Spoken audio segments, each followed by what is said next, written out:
কলকাতা হাইকোর্টে মামলা করবেন? মামলা তো আমরা তো উকিল, মামলা আপনারা করছেন, আমি তাদের সওয়াল করব। তো সেরকম কেউ মামলা? অনেকে মামলা করেছেন, তারা আমাকে অনুরোধ করেছেন সওয়াল করার জন্য, আমি সওয়াল করবো। কবে মামলাটি বলতেছেন? আগামীকাল হওয়ার কথা আছে। না, 4টে গরুকে নিয়ে শুয়ে থাকবেন, তাহলে এই সমস্যা মিটে যাবে, অসুবিধা কী আছে? স্যাক্রিফাইস করতে হবে, তাহলে গরু স্যাক্রিফাইস করুক। গরুর খাদ্যের জন্য তো তেল ফেল খরচা হয়, তো সেটা স্যাক্রিফাইস করুন না। এই কুরবানির জন্য তো মুসলমানরা তো গরু স্যাক্রিফাইস করতে বলছে, তো আপত্তি কেন? মানুষকে স্যাক্রিফাইস করতে হবে কেন? আরে আমি প্রথম থেকেই বলছি যে ওদের কাছে হিন্দু মুসলমান কোনো ব্যাপার না, আসল ব্যাপার হচ্ছে গরিব মানুষ। এই যে গরু যেগুলো এখন ওরা বিক্রি করতে পারছে না, এরপর এসে বলবে দালালরা আমাদের দিয়ে দাও, 25 টাকার গরু 5 টাকায় বিক্রি করো, আমরা এগুলো দিয়ে দেবো আদানি আম্বানি ওইসব যারা বিফ রপ্তানি করে তারা এটা রপ্তানি করবে। এটাই তো লক্ষ্য, আর কিছু। নতুন সরকারের নির্দেশিকায় পশুপালনকারীরা ব্যাপক বেকায়দায় পড়েছে, তাদের জীবন জীবিকা নিয়ে সমস্যায় পড়েছে। তারা বলছেন যে রাজ্য সরকার এভাবে হঠাৎ করে একটা রুল জারি করে দিল, আমাদের আত্মহত্যা করা ছাড়া কোনো উপায় কি বলবেন? এখন আপনারা তো জয় শ্রীরাম জয় জগন্নাথ করে এতদিন লড়াই করেছেন, জয় মানুষ তো আর কেউ বলেননি, তার পরিণতি হচ্ছে এটা। এখন এটা তো বুঝতে হবে যে বিজেপি সরকারটাকে লালন পালন করছে আদানি আম্বানিদের মতো বড় বড় পুঁজিপতিরা। সুতরাং বিজেপি সরকার বা আগে যারা তৃণমূল সরকার ছিল, তারা সকলেই তাদের সমস্ত কর্মকাণ্ড ছিল পুঁজিপতিদের তুষ্ট করার জন্য। আজকে যদি এই গ্রামের মানুষ তার গরু হাটে বিক্রি করে, যারা কিনবে তারা যে কাজেই লাগাক, সে কাজে লাগানোটা ঠিক বেঠিক ভিন্ন কথা, কিন্তু বিক্রি হবে, গরিব মানুষের কিছু পয়সা উপার্জন হবে। আর যারা কিনবে তারা হয়তো বলি দিয়ে খাবার করবে।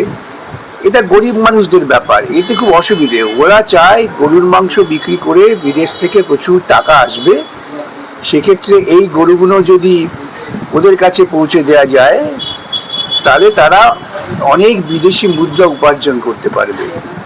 লক্ষ্যটা সেটা, এটা তো আপনাদের বুঝতে হবে।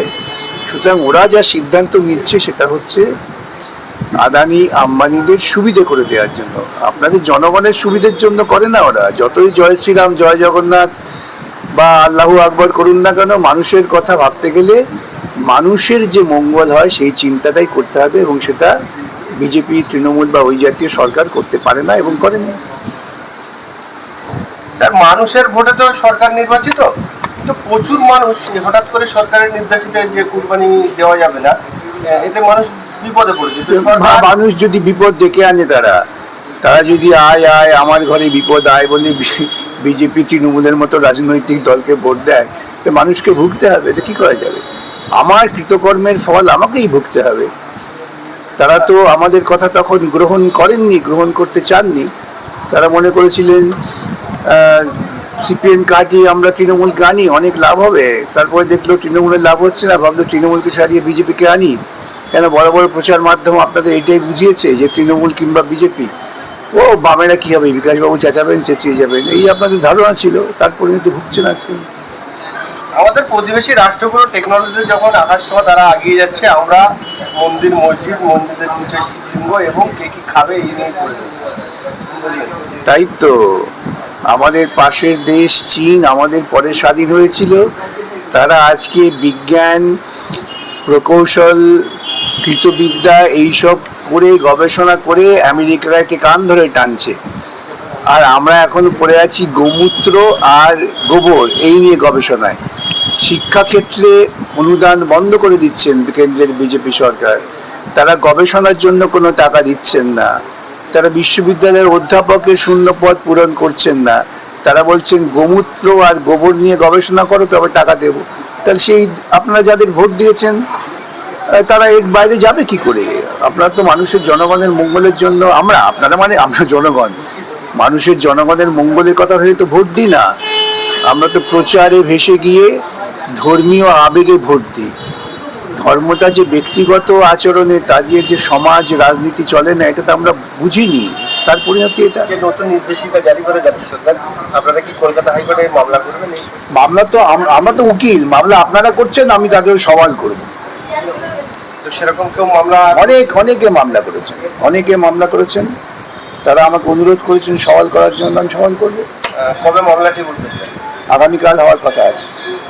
যায় সেই হাটগুলো আজকে সকালে যখন দেখছিলাম যে সাতশহর বলে একটা গরু হাট ছিল, সেই গরু হাটে কেন্দ্র বাহিনী দিয়ে কার্যত যারা গরু নিয়ে এসেছিল বা যারা খরিদ করতে এসেছিল তাদেরকে তাড়িয়ে দিয়ে পুরো মাঠটাকে ফাঁকা করে।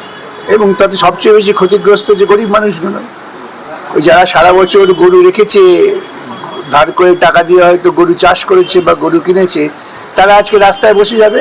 তাদের বলবে যা একটা করে বাটি দিয়ে দিচ্ছি, রাম মন্দিরে গিয়ে বসে ভিক্ষে করো। এইটাই তো বিজেপির পরিকল্পনা। সেই পরিকল্পনাটা আমাদের বুঝতে হবে এবং সময় এসেছে সমস্ত মানুষকে এখন ঐক্যবদ্ধ হয়ে লড়াই করতে হবে। আদালতে অনেক মানুষ এসছেন, আদালতে মামলা হবে আগামীকাল, আমরা দেখি কি করতে পারি। কিন্তু মানুষকে মাঠে ঘাটে লাঠি হাতে লড়াইয়ের জন্য নামতে হবে। তারাও হিন্দু সম্প্রদায়ের মানুষ, তারা বলছে যে আমরা বিজেপিকে ভোট দিয়ে বিপদে পড়েছি। শুনুন, আমি বলছি সবসময় ক্ষতিগ্রস্ত হয় গরিব মানুষের। এই গরিব মানুষদের বিভাজনের জন্য কখনো গরুর মাংস, কখনো ভেড়ার মাংস, কখনো ছাগলের মাংস, দুদিন বাদে বলতে পারবে তা ঘাস ছাড়া কিছু খাওয়া যাবে না। হ্যাঁ, ঘাসের বাইরে অন্য কিছু খেলে আমার বড় আবেগে লাগছে, ভাবাবেগে, যে এত ঘাস থাকতে আপনারা কেন ফল খাচ্ছেন, এটা বলবে ওরা। সেই দিকে তো আমাদের নিয়ে যাচ্ছে, আমরাও তো সেই ওদের পরিচালিত পথে ঘাস খাওয়ার জন্য এগোচ্ছি। আজকে যারা ভাবছে যে একদল মানুষের খাদ্যাভ্যাস, তারা গরুর মাংস খেতে পাচ্ছে না বলে আমরা খুব উল্লসিত, কাল যখন তাদের ঘাট ধরে ঘাস খাওয়াবে তখন তাদের উল্লসিত হবে। সুতরাং কিছু কাজ করতে গেলে না অনেক দূর ভাবতে হয়। একটা প্রচলিত কথা আছে, ভাবিয়া করিও কাজ, করিয়া ভাবিও না। আমরা এখন করিয়া ভাবছি। সরকার আসার সঙ্গে সঙ্গে সেটা কিন্তু আমরা নিজ চোখে দেখতে পাচ্ছি যে কিছু মানুষ অভিযোগ করছে যে কোনো এক সম্প্রদায়কে টার্গেট করে তাদেরই অবৈধ বিল্ডিংগুলোকে ভাঙা। দেখুন, তৃণমূলের হাত ধরে ওরা বামপন্থীদের মারধর করে, খুন খারাপি করে মানুষকে বিভ্রান্ত করেছে। আজকে বিজেপি বুঝে গেছে যে তৃণমূলের দরকার নেই, আমরা নিজেরাই ক্ষমতায় আসতে পারি। এতদিন শিখণ্ডী ছিল, শিখণ্ডীকে ফেলে দিয়ে এখন এসে গেছে। এখন এসে গিয়ে ওদের যে স্বরূপ, আসল চরিত্র, সেটা প্রকাশ পাচ্ছে। ওদের একটাই মাত্র উদ্দেশ্য, তা হচ্ছে ভারতবর্ষের মানুষকে ঐক্যবদ্ধ হতে দিও না। ঐক্যবদ্ধ ভারতবাসী হলে পরে আদানি আম্বানি এদের মুনাফায় হাত পড়ে যাবে। আজকে ভারতবর্ষের বিজেপি সরকার, মোদি শুধুমাত্র ওই ব্যবসায়ীদের স্বার্থেই কাজ করছেন, সাধারণ মানুষের স্বার্থের কথা তারা ভাবেন না। এবং সেই তাদের পাতা ফাঁদে আমরা পা দিয়ে ফেলেছি। যাচ্ছে এখন তৃণমূল, সবই তো বিজেপি হয়ে গেছে। তৃণমূল দলের তো কোনো অস্তিত্ব নেই, সবই তো বিজেপি হয়ে গেছে। আমি তো বলছি জামা পাল্টেছে, আর কিছু পাল্টায়নি।